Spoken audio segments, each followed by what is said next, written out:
Intel core ultra series 2 का एक और लैपटॉप आ गया है फाइनली। एंड ये लैपटॉप भाई थोड़ा सा स्पेशल है बिकॉज ये 990 ग्राम्स का लैपटॉप है, हल्का फुल्का एंड पावरफुल साथ में। वैसे इंटेल कोर अल्ट्रा सीरीज 2 के हमने ऑलरेडी 2 लैपटॉप कर लिए हैं। एक Asus की Vivo बुक करी थी हमने जो अल्ट्रा 7 के साथ था। देन हमने Lenovo Yoga Slim 7 आई और एडिशन करा था, वो भी अल्ट्रा 7 वाला था। एंड ये फिर स्पेशल है, ये कोर अल्ट्रा 9 के साथ है, लेकिन कुछ कैच है जो सारा हम इस वीडियो में कवर करेंगे। एंड भाई ये जो लैपटॉप है ना, ये टारगेट करता है उन यूजर्स को जिनको परफॉर्मेंस भी चाहिए, हैवी वेट लैपटॉप भी नहीं चाहिए, बैटरी बैकअप चाहिए अंधाधुन, मतलब मैकबुक लेवल का बैटरी बैकअप। अब हमारे को विंडोज लैपटॉप मिलता है just because of all this new chips. मैं स्नैपड्रैगन की बात नहीं कर रहा हूं यहाँ पे because Snapdragon arm based chipset है। इंटेल हमारा x86 आर्किटेक्चर, यानी कि सारे सॉफ्टवेयर नेटिवली चलेंगे, प्लस गेमिंग भी कर सकते हो। स्नैपड्रैगन पे नहीं हो रही अभी तो अगर आपको मैकबुक के लिए नहीं जाना, विंडोज के लिए जाना है, तो उन यूजर्स को ये टारगेट करने वाला है। एंड भाई ये लैपटॉप 13 इंचेस का है, OLED डिस्प्ले है, और हाँ मॉडल तो बताने भूल गया, MSI Prestige 13 AI plus EVO। नहीं पूरा एड्रेस कुछ देख लेते, कहा था कोई और चीज़ और घुसा नहीं थी इसके अंदर तो डब्बा पानी खोल रहे। देखो यहाँ पे हमारे को कुछ ऐसा एक लैपटॉप मिल जाता है और साथ में एक 65 वॉट का ऐसा हमारे को टाइप सी वाला चार्जर मिल जाएगा। और यही चार्जर आप अपने फोन के साथ यूज करो, लैपटॉप के साथ यूज करो, मल्टीपर्पज वाला मामला। एंड आगे बढ़ने से पहले प्राइसिंग वेरिएंट पहले ही बता देता हूं। लोग कहते हैं भैया प्राइसिंग बताते हैं, वैसे लिंक दे दूंगा डिस्क्रिप्शन में। ये जो कोर अल्ट्रा 9 वाला लैपटॉप है 1,35,000 का है। वैसे जो कोर अल्ट्रा सीरीज 2 वाले अदर हमने लैपटॉप्स किए थे सारे 1,50,000 रुपीज के थे, तो ये काफी सस्ता पड़ता है। प्लस जो इसका कोर अल्ट्रा 7 वाला वेरियंट है वो 1,27,000 का है। एंड उसको क्यों बता रहा हूं मैं यहाँ पे, उसको थोड़ा गौर करना, आगे तक पहुंचते पहुंचते समझ में आएगा कि अल्ट्रा 7 भी क्यों इतना इंपॉर्टेंट है। तो यहाँ पे जो पूरा लैपटॉप है हमारे को वो मैग्नीशियम एल्यूमिनियम अलॉय चेसी के साथ मिलता है। यहाँ पे टॉप लिड बिल्कुल प्लेन है, MSI की ब्रांडिंग है, बट टॉप लिड फ्लेक्स यहाँ पे हमारे को अच्छा खासा मिलता है। और अगर यहाँ पे कीबोर्ड फ्लेक्स भी देखते हैं ना, तो वो भी हमारे को अच्छा खासा मिलता है। अब ये फ्लेक्स तो ज्यादा है, लेकिन ओवरऑल लैपटॉप ना ऐसे चीप फील होता नहीं है, मतलब बिल्ड क्वालिटी अच्छी यूज कर रखी है इन्होंने। और इसकी टॉप लिड हमारी पूरी 180 डिग्रीज तक चली जाती है, यानी कि आपको किसी सामने वाले को कंटेंट दिखाना हो तो आप एकदम से उसको शोकेस कर सकते हो। एंड ये MSI ने कुछ ज्यादा ही प्रैक्टिकल कर दिया। यहाँ पे फंक्शन की प्लस F12 आप दबाओगे तो आपकी स्क्रीन रोटेट हो जाएगी। भाई स्टॉक मार्केट क्रैश होगी कैसे, ये देख भाई साहब ये घुमा और एक चीज मेरे को इसकी सही लगी, ये इतना हल्का होते हुए, मतलब 990 ग्राम्स, और एक हाथ से इसकी लिड ओपन हो जाती है। वेट डिस्ट्रीब्यूशन अच्छा है, साथ में हिंजेस भी पता नहीं कैसे डाल रखे कि लैपटॉप का बेस उठ ही नहीं रहा, वरना महंगे महंगे लैपटॉप में उठ जाता है। लेकिन स्क्रीन वॉबल यहाँ पे भाई साहब हमारे को अच्छा खासा मिल जाता है। और इसके अंदर जैसे आप थोड़ा इसको 90 डिग्री से आगे खोलोगे ना, तो नीचे थोड़ा सा गैप क्रिएट हो जाएगा और अंदर से कुछ ऐसा लैपटॉप हमारे को मिलता है। इधर हमारी ब्रांडिंग वगैरह हो रखी है। एंड बॉटम से हमारे को कुछ ऐसा मिलेगा जहाँ पे इनटेक के वेंट्स हैं, स्पीकर ग्रिल्स हैं, और यहाँ पे रबर ग्रिप्स वगैरह मिल जाएंगी। और इसको यूज करते हुए एक चीज मेरे को फील हुई, इसके जो एजेस है ना बड़े पॉइंटी से है, मतलब ना हाथ में लगते हैं, फील होते हैं। इस मामले में Lenovo Yoga सीरीज बढ़िया, वो राउंडेड एजेस देते हैं ना, बड़े कंफर्टेबल से रहते हैं, हाथ में चुभते वगैरह नहीं है। और लैपटॉप का वेट मैं आपको ऑलरेडी बता चुका हूं, लेकिन अगर आप चार्जर इंक्लूड कर लोगे ना तो 1.3 1.4 kgs के आसपास हो जाता है, तब भी इतना कुछ भारी मामला नहीं है, कंधों में कोई जोर आएगा ही नहीं भाई साहब। और लैपटॉप है भी बड़ा पतला दुबला, 16.9 mm थिक है ये, और मिलिट्री स्टैंडर्ड सर्टिफाइड है 810H। मतलब यहाँ पे आपका लैपटॉप अगर कोई एक्सीडेंटली इधर उधर थोड़ा बहुत गिर जाता है कुछ है तो खराब नहीं होगा। बट यहाँ पे मैं कहूंगा सर्टिफिकेशन में इतना ट्रस्ट ना किया जाए, क्योंकि लैपटॉप एक काफी डेलिकेट सी चीज होती है भाई, स्क्रीन भी है, अंदर मदरबोर्ड है, कुछ है, खराब होने को तो देखो भैया हो जाएगा, वो डिपेंड करता है गिरता कैसे है। अब बात कर लेते हैं थोड़ी तकनीकी। इसके अंदर मिलता है Intel core ultra 9 series 2 288V processor, जो हमारा 8 कोर्स एंड 8 ही थ्रेड्स का प्रोसेसर है। हाइपर थ्रेडिंग कुछ नहीं है यहाँ पे। इंटेल वालों का कहना है कि हम एफिशिएंसी के ऊपर काम कर रहे हैं, तो हमने कोई हाइपर थ्रेडिंग नहीं रखी, लेकिन उसकी वजह से परफॉर्मेंस में भी कोई डिप नहीं है, बल्कि बेटर ही परफॉर्मेंस है compare to last generation. And yes वो है भी, हमने पहले लैपटॉप्स रिव्यू करे, हमने देखा उसके अंदर। और इसके अंदर iGPU मिलता है, डेडिकेटेड कोई जीपीयू नहीं है। इंटेल आर्क 140V जो डेफिनेटली आइरिस एक्सी से बेटर है। हमने बेंचमार्क्स वगैरह भी रन करे और गेम टेस्ट भी करे, बढ़िया परफॉर्मेंस देता है भाई। एंड 48 टॉप्स का NPU मिलता है, यानी कि को पायलट प्लस रेडी है। उसके क्या फायदा भी बताता हूं। एंड साथ में 32GB LPDDR5X रैम मिलेगी, यानी कि सोल्डर्ड रैम है, 8533 मेगा ट्रांसफर पर सेकंड स्पीड के साथ, यानी कि रैम में कोई कमी छोड़िए। अगर आप अपग्रेड नहीं कर सकते तो पहले से ही बहुत है, मतलब जिन यूजर्स को टारगेट करता है मोर देन इनफ। और यही ज्यादा रैम हमारी गेमिंग में भी काम आएगी, क्योंकि हमारा जो iGPU है वो रैम शेयरिंग करता है, जिसकी वजह से FPS बढ़िया मिलता है। और 1TB की Gen 4 SSD मिलती है, जिसकी रीड एंड राइट स्पीड आप देख सकते हो। एंड जितने भी थिन एंड लाइट लैपटॉप होते हैं ना, उनकी रीड एंड राइट स्पीड कभी पीक वाली नहीं मिलती है हमारे को, क्योंकि SSD गर्म भी होती है, तो ब्रांड्स उस हिसाब से डालते हैं। एंड इसके अंदर एक SSD का स्लॉट है, प्रोबेबली 2 TB तक आप अपग्रेड कर पाओगे। एंड साथ में माइक्रो SD कार्ड का स्लॉट भी है, तो एक्सपेंशन की टेंशन लेने की जरूरत नहीं है। हमारे पास 1 TB का SD कार्ड था, हमने चलाया, आराम से चल रहा था। तो उसके अंदर आप डेटा वगैरह स्टोर कर सकते हो। फास्ट स्पीड वाले SD कार्ड्स भी मार्केट में, जिनकी स्पीड हार्ड ड्राइव जितनी होती है। और कनेक्टिविटी में Wi-Fi 7 and Bluetooth version 5.4 and yes, MS office इसके अंदर लाइफ टाइम के लिए मिलता है आपको। और ये लैपटॉप हमारा इंटेल ईवो सर्टिफाइड है। इंटेल ईवो का टप्पा आपको पता होगा, अगर रेगुलर व्यूअर हो, नहीं रेगुलर व्यूअर हो तो बता देता हूं। बेसिकली कुछ रिक्वायरमेंट्स होती है इंटेल की, अगर वो लैपटॉप के अंदर है तो इंटेल ईवो का बैज लग जाता है। तो अगर आप लैपटॉप खरीदने जाओ, इंटेल ईवो का बैज मिले तो आपको ये चीजें तो मिलेंगी, जैसे 1 सेकंड से भी कम का screen wake time, all day long battery life. पहले 9-10 आवर्स की रिक्वायरमेंट थी, अब ये लेटेस्ट चिपसेट के साथ तो भैया बताता हूं, बैटरी वाला डिपार्टमेंट बहुत बढ़िया है इस लैपटॉप का। And latest wifi and Bluetooth solution, Thunderbolt 4 का पोर्ट होना चाहिए, विंडोज हेलो का सपोर्ट होना चाहिए, फिर चाहे फेस अनलॉक हो, चाहे फिंगरप्रिंट हो, और साथ में फास्ट चार्जिंग भी। तो ये सारी चीजें इस लैपटॉप के अंदर है, इसलिए ईवो सर्टिफाइड है। और ये लैपटॉप हमारा कोपायलट प्लस सर्टिफाइड भी है, जिसके फायदे आपको बाद में मिलेंगे। भी कोपायलट प्लस रोल आउट नहीं हुआ किसी भी विंडोज लैपटॉप में, बट जब भी वो आएगा उसके अंदर आपको live captions, automatic super resolution, cocreator, Windows studio effects, recall feature,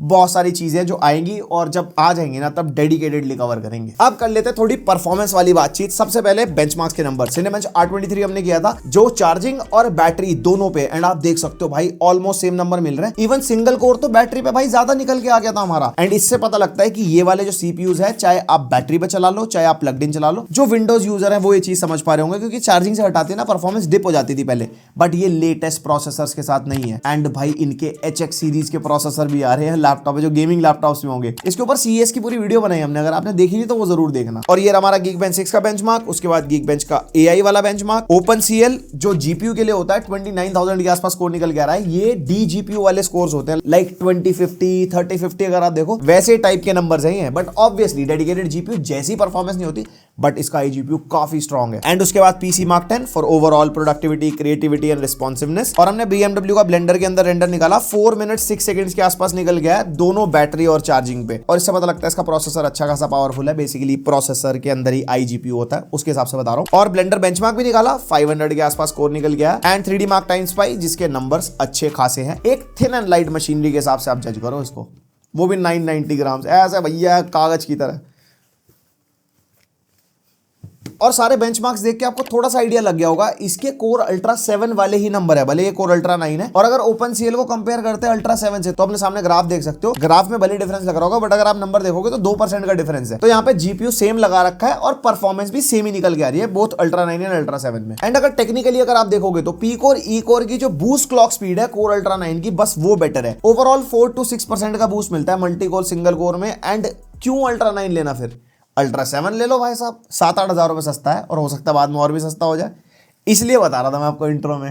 and अब बात कर लेते हैं प्रोडक्टिविटी की। तो Puget बेंचमार्क हमने रन किया फॉर फोटोशॉप, 6800 के आसपास स्कोर, यानी कि किसी भी लेवल का फोटोशॉप आराम से चला सकते हो। Plus OLED display, colour accurate है, चुम्बेश्वरी परफॉर्मेंस। एंड उसके बाद हमने प्रीमियर प्रो का बेंचमार्क रन किया, 3000 प्लस स्कोर निकल गया है, जो कि 1080p वीडियो एडिटिंग के लिए बढ़िया है। हम जो हमारी वीडियो जो आप देख रहे हो 4K 60 FPS पे रिकॉर्ड होती है, एंड इसको हम टाइमलाइन को 1080p रेजोल्यूशन में शिफ्ट कर लेते हैं, एंड वो हमने इसके अंदर एडिटिंग करी, हमारे को कोई दिक्कत नहीं आई। बाकी जो एडिटिंग है वो timeline to timeline, type of content पे वेरी कर सकती है। एंड चाहे चार्जिंग पे एडिटिंग करो, चाहे बैटरी पे करो, यहाँ पे सेम ही परफॉर्मेंस मिलती है लैपटॉप में। और ये रहा डाविंची रिजॉल्व का बेंचमार्क 3000 प्लस, मतलब डाविंची भी आप इसके अंदर यूज कर पाओगे, बाकी प्रोजेक्ट टू प्रोजेक्ट वेरी करता है। तो प्रोडक्टिविटी के मामले बढ़िया है, मल्टीटास्किंग आपको करनी हो कोई लैपटॉप दिक्कत नहीं करेगा। और अगर आप स्टूडेंट हो, कोडिंग वगैरह करनी है वो भी आराम से हो जाएगी। म्यूजिक प्रोडक्शन के सॉफ्टवेयर चलाना है कोई दिक्कत नहीं आएगी। एंड अगर आपको GPU इंटेंसिव टास्क करने हैं, 3D modelling, after effects, game development, उस टाइप के टास्क सोच रहे हो, वो इस लैपटॉप में नहीं होते। इसी प्राइस पॉइंट में यू विल गेट बढ़िया बढ़िया गेमिंग लैपटॉप, जिसके अंदर डेडिकेटेड GPU होता है, अच्छा प्रोसेसर होता है। ऑब्वियसली फिर उनकी यूज केस वाली ऑडियंस भी अलग है, ये उस वाली ऑडियंस को टारगेट भी नहीं करते। ये बेसिकली मैकबुक एयर के कंपेटिटर है, वो मैकबुक प्रो के कंपेटिटर होते हैं,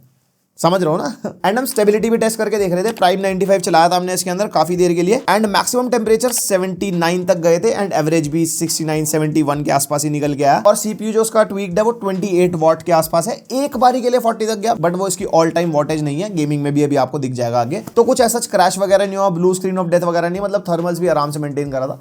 एफिशिएंट प्रोसेसर है वैसे भी, और ये पतली सी डिवाइस के अंदर सही चल पा रहा है। और इतनी सारी परफॉर्मेंस की बातें हो गई, अब जरा गेम टेस्ट पे नजर डाल लेते हैं, कैसी परफॉर्मेंस निकाल के दे रहा है फिर ये। सबसे पहले वैलोरेंट ट्राई किया, और जैसा प्रोसेसर है इसके अंदर उसके हिसाब से एज एक्सपेक्टेड 250-300 FPS मिलते हैं। वही 1200p पे टेस्ट कर रहे हैं, जो 1080p का 16:10 वाला वर्जन होता है। फिर उसके बाद हमने CS2 टेस्ट किया, एंड अच्छे FPS निकाल के देगा भाई, 100, 120। एंड टेम्परेचर आप देख सकते हो 30 वॉट पे 75 डिग्री तक ये जा रहा है, थिन एंड लाइट होते हुए भी अच्छे खासे टेम्परेचर्स वगैरह मेंटेन कर रहा है। फिर उसके बाद हमने GTA 5 ट्राई किया भाई, अच्छे फ्रेम रेट मतलब 80-90 के आसपास, बढ़िया स्मूथ गेम प्ले हमारे को मिल रहा है। एंड डिस्प्ले इसकी 60 हर्ट्ज वाली है। ऑब्वियसली अगर आप एक्सटर्नल मॉनिटर पे लगा के चलाओगे तब आपको ज्यादा FPS का फायदा होगा। ऑब्वियसली इसकी डिस्प्ले पे तो फिर 60 हर्ट्ज वाले मजा आएंगे ना। फिर हमने एल्डन रिंग भी ट्राई किया, लो सेटिंग्स पे आराम से 50-55 FPS के आसपास मिल गए। एंड ऑब्वियसली आप मीडियम सेटिंग्स तक भी खेल सकते हो इस गेम को अगर आपको थोड़े बेटर ग्राफिक्स चाहिए एंड टेम्परेचर्स नहीं राइज हो रहे हैं इस लैपटॉप के। वैसे तो हमारी सिटी में टेम्परेचर भी कम है, 17 डिग्री के आसपास है, बट स्टिल ज्यादा वॉटेज पुश नहीं हो रही तो डेफिनेटली टेम्परेचर भी ज्यादा नहीं जाते। फिर हमने RDR2 टेस्ट किया एंड भाई फेवर परफॉर्मेंस रखा था, मतलब लोएस्ट सेटिंग मान लो, FSR मिलता है इसके अंदर आराम से 49-50-55 FPS के आसपास मिल रहा है दोनों सिनेरियोज में। AAA टाइटल चल पा रहे हैं भाई पतले पतले लैपटॉप्स में। फिर हमने साइबरपंक भी टेस्ट किया जिसके अंदर XeSS ऑन एंड ऑफ पे आप देख सकते हो अच्छा खासा फ्रेम रेट का डिफरेंस है। XeSS अब बहुत बेटर ऑप्टिमाइज हो चुका है compare to last time and FSR frame generation भी मिलता है। यहाँ पे FPS का जंप तो बहुत अच्छा है FSR फ्रेम जनरेशन में, लेकिन विजुअल क्वालिटी बहुत खराब हो जाती है। यहाँ पे आपको पता नहीं लग रहा होगा लेकिन रियल लाइफ में ना बहुत अजीब से ग्राफिक्स हो जाते हैं। तो मतलब ये गेम टू गेम वेरी कर सकता है और फ्यूचर में थोड़ा अपडेट हो जाए। फिर हॉगवर्ट्स लेगेसी टेस्ट किया एंड यहाँ पे FSR XeSS दोनों लगाए थे। FSR जो नॉर्मल वाला है वो ज्यादा बेटर फ्रेम रेट देता है XeSS के कंपैरिजन में। बाकी FPS वगैरह वॉटेज टेम्परेचर सब आप देख ही सकते हो। देन लास्ट ऑफ अस हमने चेक किया, यहाँ पे बढ़िया लो सेटिंग्स पे FSR लगा के बढ़िया हमारे को 40 FPS मिल रहे हैं एंड फ्रेम जनरेशन लगा के तो और बढ़िया। लेकिन यहाँ पे अगर थोड़ा गौर से देखोगे तो विजुअल क्वालिटी में डिफरेंस दिख जाएगा। एंड भाई जो लेटेस्ट प्रोसेसर्स है ना और जो लेटेस्ट iGPU डाला है इंटेल ने, ये बढ़िया परफॉर्मेंस देता है भाई। इसके अंदर भी प्लेबल FPS निकल रहा है, बहुत ज्यादा ऊपर नीचे हो रहे हैं अलग अलग सिनेरियोज में, बट यस अलग अलग सेटिंग्स पे लाइक XeSS एंड FSR में लो सेटिंग्स पे आप इसमें प्लेबल फ्रेम रेट मिल जाते हैं, मतलब काम चलाओ वाले प्लेबल। फिर God of war Ragnarok and इसके अंदर भी अच्छे फ्रेम रेट मिल रहे हैं फ्रेम जनरेशन लगा के, और XeSS पे भी देख सकते हो उल्टा सिनेरियो हो रहा है, XeSS ऑफ में ज्यादा आ रहे हैं एंड क्वालिटी पे कम आ रहे हैं। उसके बाद गोस्ट ऑफ सुशीमा चलाया भाई, XeSS लगा के आराम से 50-55 FPS मिल रहा है, प्लेबल है, बहुत बढ़िया गेम प्ले। ये थिन एंड लाइट लैपटॉप के हिसाब से आप देखना। उसके बाद हेलब्लेड भी हमने टेस्ट किया, ये बहुत डिमांडिंग गेम है बट यस XeSS लगा के या FSR लगा के आप इसको प्लेबल फ्रेम रेट पे खेल सकते हो लोएस्ट सेटिंग पे। उसके बाद ब्लैक मिथ वुकोंग, इसके अंदर भी अच्छे फ्रेम रेट भाई 50+ फ्रेम जनरेशन लगा के, बट फ्रेम जनरेशन लगा के इतना विजुअल अच्छा नहीं लगता। XeSS लगा के भी आप प्लेबल फ्रेम रेट पे खेल सकते हो। फिर हमने एलन वेक 2 टेस्ट किया, ये बहुत डिमांडिंग गेम है भाई, ये नहीं झेल पाया। और अगर बैटरी पे गेमिंग करनी हो, हमने बैलेंस्ड मोड लगाया था, ब्लैक मिथ वुकोंग टेस्ट किया, यहाँ पे भाई प्लेबल फ्रेम रेट मिल रहे थे 30-35 के आसपास, ये बैटरी पे चल रहा है भाई। और उसके बाद हमने साइबरपंक को भी टेस्ट किया, उसके अंदर भी हमारे को प्लेबल फ्रेम रेट मिल गए थे बैटरी पे ही, और बैलेंस मोड था, बैलेंस मोड में हमारा CPU 17 वॉट तक ही जा रहा था। उसके बाद हमने गोस्ट ऑफ सुशीमा भी ट्राई किया, बैटरी पे वैसी की वैसी परफॉर्मेंस मिल रही है जैसी एक प्लग इन पे मिलती है, बट यहाँ पे मोड चेंज हो गया तो ऑब्वियसली FPS कम हो गया। चाहो तो परफॉर्मेंस मोड पे भी खेल सकते हो, लेकिन फिर ऑब्वियसली आपको ज्यादा बैटरी बैकअप नहीं मिलेगा। अब इंटरेस्टिंग पार्ट के बारे में बात कर लेते हैं, बैटरी। ये 990 ग्राम्स का लैपटॉप है, 13 इंचेस का लैपटॉप है।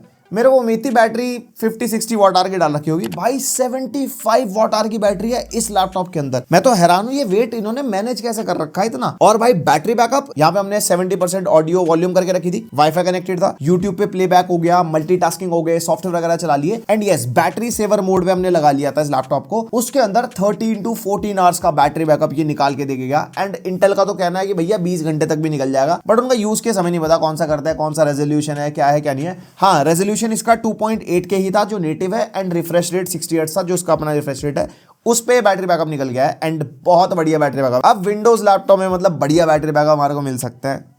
अब थोड़ा बहुत हम एप्पल वालों से कह सकते हैं, भाई क्या कह रहा था तू।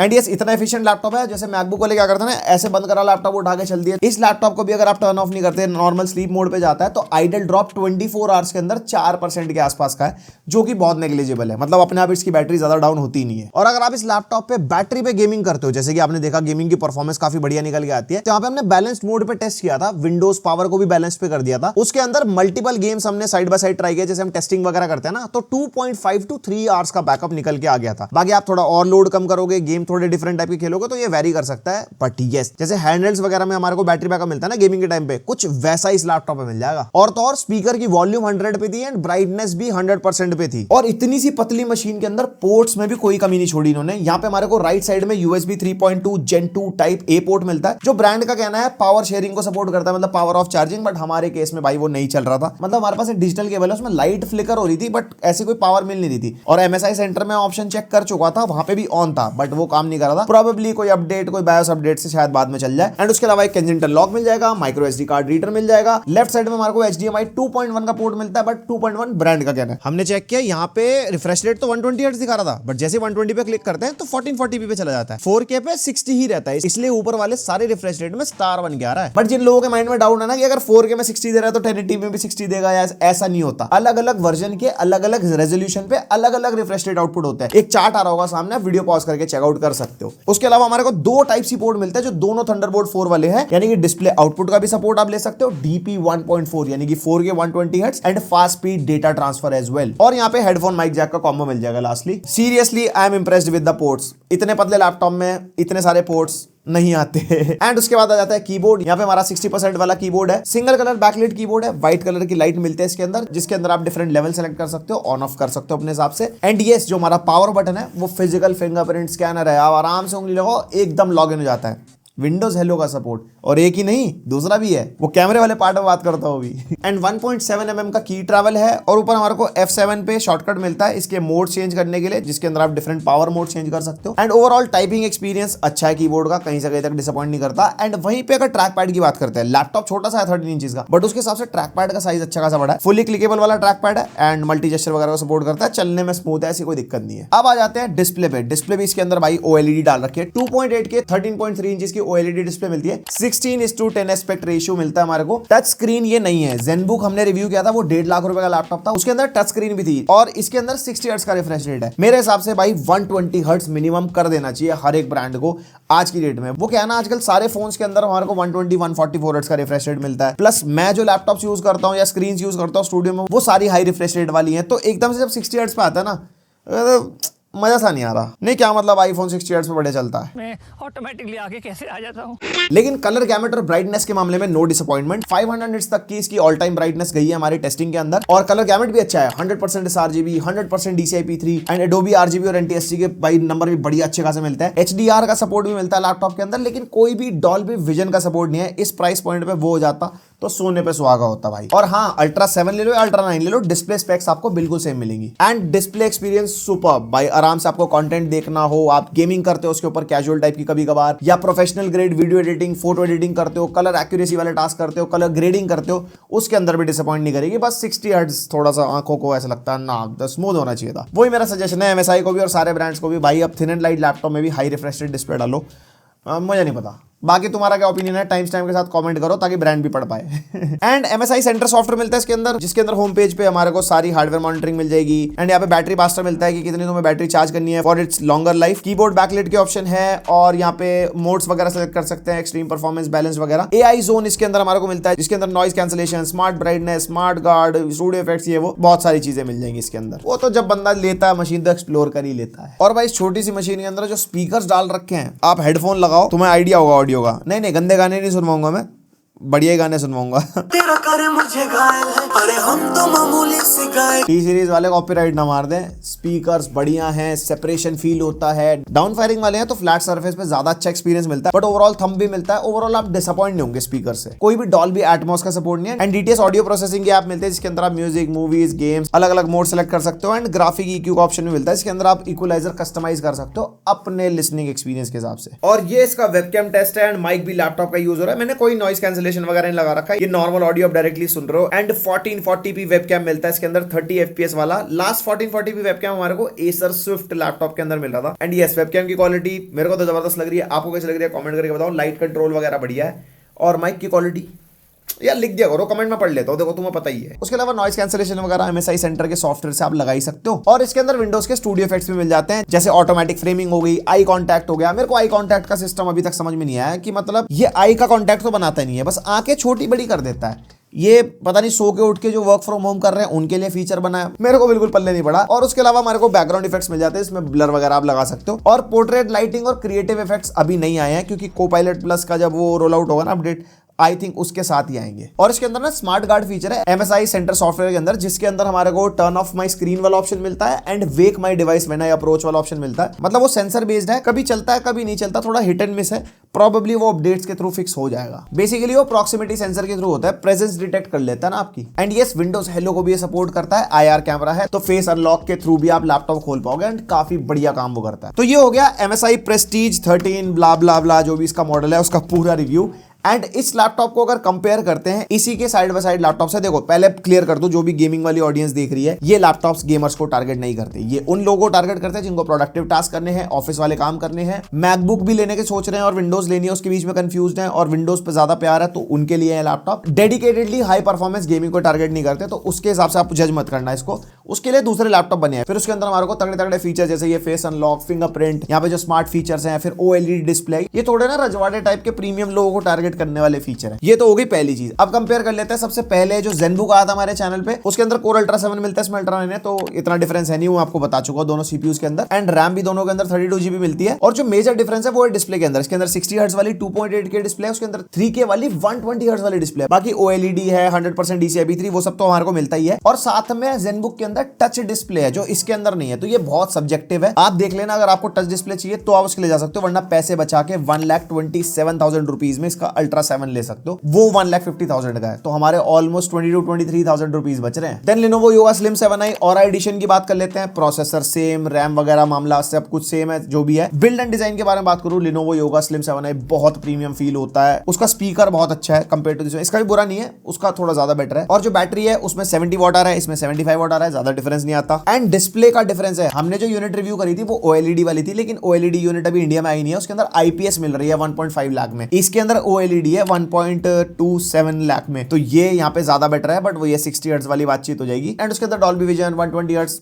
कहीं ना कहीं ऊपर नीचे है चीजें, जहां पे कहीं पे वो बेटर हो जाता है, कहीं पे। और हाँ, उसके अंदर हमारे को Aura एडिशन के लिए 2, 4, 5 फीचर्स एक्स्ट्रा मिलते हैं, जो उसकी वीडियो में बात करी है। एंड मैं कह सकता हूँ इन दोनों लैपटॉप के बीच में मतलब फीचर्स का डिफरेंस है, इसलिए पैसों का डिफरेंस है, तो वो अपने अकॉर्डिंग आप चूज कर सकते हो। और एक लैपटॉप मेरा बड़ा मन था इस लिस्ट में रखने का, Asus VivoBook S14 OLED वाला, जिसके अंदर AMD का Strix Point वाला प्रोसेसर है। क्योंकि Core Ultra सीरीज 2 के साथ साथ ही AMD ने अपने AI HX सीरीज वाले प्रोसेसर निकाले थे, और भाई वो नेक्स्ट लेवल प्रोसेसर है। ये 28 वॉट तक जाते हैं, वो 55-60 वॉट तक जाता है thin and light category laptop के अंदर। और परफॉर्मेंस में भी डिफरेंस है भाई। अगर Cinebench R23 के हिसाब से देखें भाई, यहाँ पे मल्टी कोर में डबल का फर्क है, सिंगल कोर ऑलमोस्ट सेम मिलता है हमारे को। और जो iGPU की पावर है, अगर उसको भी कंपेयर करते हो तो भाई Ryzen 9 AI HX 370 41% बेटर है इसके iGPU से। और उसकी वीडियो आप देखना, आपको पता लगेगा कि भाई वो क्या लेवल की परफॉर्मेंस देता है गेमिंग के मामले में। उसके अलावा उसमें 3K डिस्प्ले है, 120 हर्ट्ज वाली OLED, 100% DCI-P3, battery 75 watt hour दोनों के अंदर है। उसके अंदर मोड्स पे डिपेंड करेगा, क्योंकि ज्यादा पावर ड्रॉ करता है तो अलग अलग मोड्स पे अलग अलग बैकअप मिलेगा, मतलब इसके जितना बैकअप आप निकाल पाओगे, क्योंकि वो प्रोसेसर्स भी बहुत पावर एफिशिएंट है। एंड एक चीज मैं तीनों लैपटॉप के साथ कंपेयर करते हुए भूल गया, इसका वेट, ये सबसे हल्का लैपटॉप है, सारे 1 kg 1.2 kg सेगमेंट के, ये 990 ग्राम है, और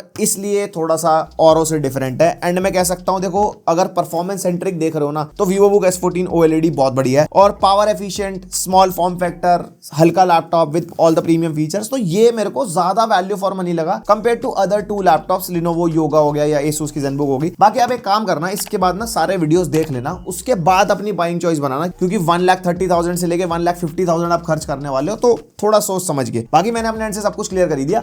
एंड बस यही था आज की वीडियो में। और किसी लैपटॉप का रिव्यू चाहते हो कमेंट करके बताओ, हम अरेंज करेंगे आपके लिए। बाकी लाइक, शेयर, सब्सक्राइब, बस बेल आइकन पे ऑल देख लेना। मिलते हैं नेक्स्ट वीडियो तक के लिए, बाय।